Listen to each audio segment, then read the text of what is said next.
Hello and welcome. I'm Shireen Aman and you're watching GKTV. Let's take a look at the top news stories of the day. People's Democratic Party President and former Chief Minister Mehbooba Mufti has hit out at National Conference over their halal haram remarks. Mrs. Mufti has asked the National Conference Party to answer who had made elections haram for Jamaat-e-Islami and others in 1987. यहाँ जमात इस्लामी और दूसरी जमात इस्लामी कोई पहली बार election नहीं लड़ रही है। सैयद अली शाह गिलानी साहब मरहूम बहुत पहले से इलेक्शन प्रोसेस का हिस्सा थे, मगर 87 में हलाल को हराम किसने बनाया है जमात के लिए इलेक्शन को, या दूसरी जमातों के लिए या मफ के लिए। तो जब 87 में नेशनल कॉन्फ्रेंस ने दांधलियां की इलेक्शन में, क्योंकि वो नहीं चाहते थे कोई तीसरा फोर्स सामने आ जाए, क्योंकि कांग्रेस को उन्होंने अपने साथ मिलाया। तो जब तीसरा फोर्स सामने आया मफ की शक्ल में, तो उन्होंने दांधलियां की, जिसकी वजह से जितनी भी और जमातें पॉलिटिकल प्रोसेस का हिस्सा बनना चाहती थी, उनके लिए उन्होंने इलेक्शन के दरवाजे हमेशा के लिए बंद कर दिए। और तब से ये जो हलाल हराम का सिलसिला तो इन्हीं का शुरू किया गया। 22 साल तो ये लोग इलेक्शन में हिस्सा ही नहीं ले रहे थे। कह रहे थे हमने रायशुमारी करानी है, हमने जम्मू कश्मीर को आज़ाद करना है, हमने पाकिस्तान के साथ जाना है और इलेक्शन लड़ना हराम है। तो मुझे बड़ा अफसोस है कि अगर जमात इस्लामी इलेक्शन लड़ना चाहती है, बहुत अच्छी बात है। जमहूरियत ख्यालात की जंग है और इसमें जब जो चाहे आ सकता है, और उनको मैं तो सरकार से ये भी कहती हूँ उनका बैन हटाया जाना चाहिए। National Conference Vice President Umar Abdullah has said that entering into a pre-poll alliance and the subsequent seat sharing with the Congress was not an easy decision. Addressing a workers' meet, Mr. Abdullah said that it wasn't easy to enter into a pre-poll alliance as the party had to sacrifice seats where it was confident of winning. इसके साथ हाथ मिलाने का फैसला किया, हालांकि हमारे लिए वो फैसला इतना आसान नहीं था। हमारे लिए उन सीटों को कुर्बान करना जहां पे हम जानते थे कि अगर कोई मुकाबला दे सकता है वो नेशनल कॉन्फ्रेंस मुकाबला दे सकती है, लेकिन क्योंकि हम चाहते थे कि बीजेपी के खिलाफ, खासकर जम्मू के निचले इलाकों में, रजौरी में, पुंछ में, कांग्रेस और हम जो हैं मिलके उन ताकतों का मुकाबला करें,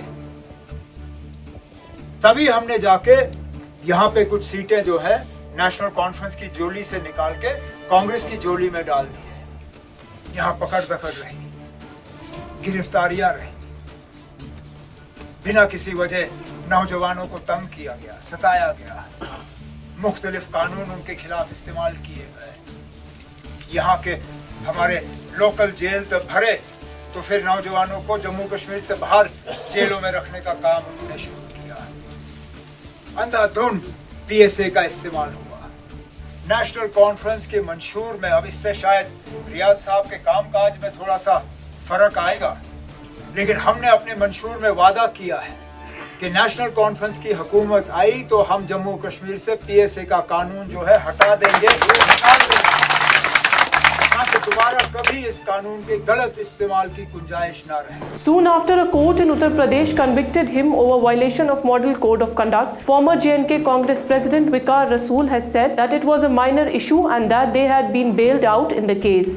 ऐसा केस लग गया काफ़ी लोगों को, कोड ऑफ कंडक्ट वायलेशन से भी ऐसा केस काफ़ी लोगों को लगता है। और अगर 144 डीसी ने लगाया होगा तो कुछ लोग वायलेशन करेंगे तो सेम उस पर भी यही केस बनता है। तो मैक्सिमम केसों में जम्मू कश्मीर में इसमें वार्निंग दी जाती है और छोड़ दिया जाता है, और उसके बाद अगर सज़ा भी दी जाए तो छोटा मोटा जुर्माना होता है। बहरहाल कोर्ट का डिसीजन था जो उन्होंने डिसीजन दिया। अब हमने वो एडिशनल सेशन जज के कोर्ट में अपील की है, बेल आउट केस हुआ है, कोई मामला नहीं। मैं अपने वर्करों को कहूँगा दम से इलेक्शन लड़िए, मैं अपनी कॉन्स्टिट्यूंसी में शामिल हूँ।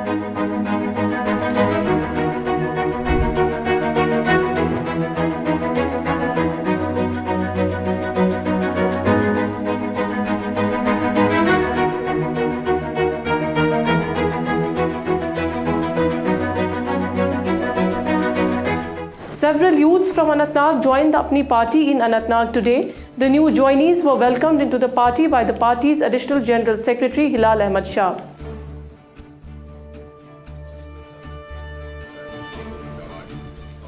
साल मेरी जिम्मेवारी कंधों पे डाल दी as chairman municipal council Anantnag. इस शहर में मैं पूरे 5 साल हर मुसीबत की घड़ी में खड़ा रहा, घर में अवेलेबल रहा, दिन रात अवेलेबल रहा, डेवलपमेंट का जाल बिछाया, हर एक सेक्टर में काम किया, तो ये लोग समझते हैं कि किसको इस शहर की दर्द है, किसको इस शहर से प्यार है, किसने इस शहर की मरकजियत को वापस लाने में कोशिश की।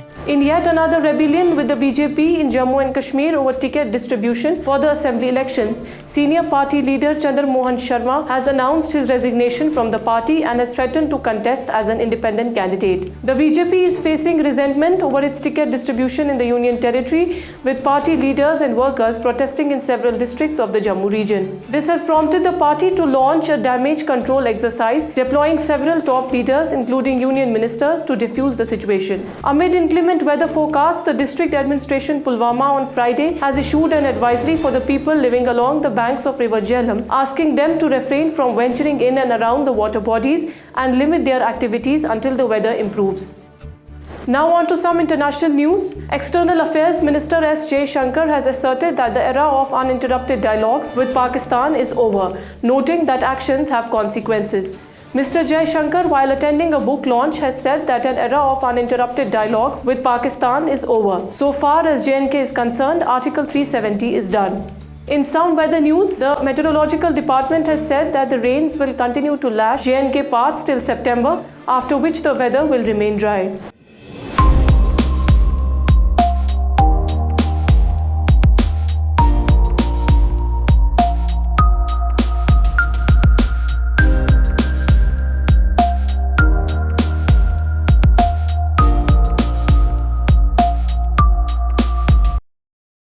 तब से जो है हल्की बारिशें चल रही हैं, कुछ एक जगहों पे दरमियाना दर्जे की बारिशें, और आज भी जो है बारिशें अमूमन चल रही हैं सिंस मॉर्निंग, और अभी भी बारिशें हो रही हैं। तो अब खासकर टुवर्ड्स लेट आफ्टरनून थोड़ा सा ब्रेक आ सकता है, और उसके बाद जो है शाम के टाइम फिर से बारिशें इंटरमिटेंटली फिर से शुरू होंगी।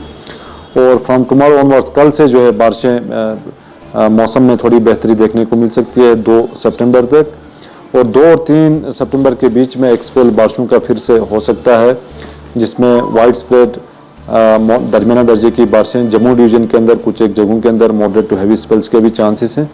फिर उसके बाद लगभग 10 तक यहाँ वैली के अंदर जो है मौसम अमूमन ठीक रहने के चांसेस हैं।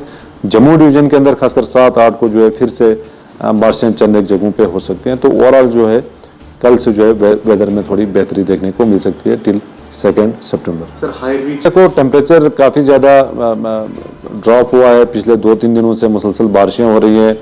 आज गुरेज और राजदान पास इन जगहों पे भी हल्की बर्फबारी हुई है, चंद कुछ और जगहों पे भी बर्फबारी हल्की बर्फबारी के चांसेस हैं आज, और कल से जो है वेदर में बेहतरी आएगी। That's it for today. Keep watching GK TV.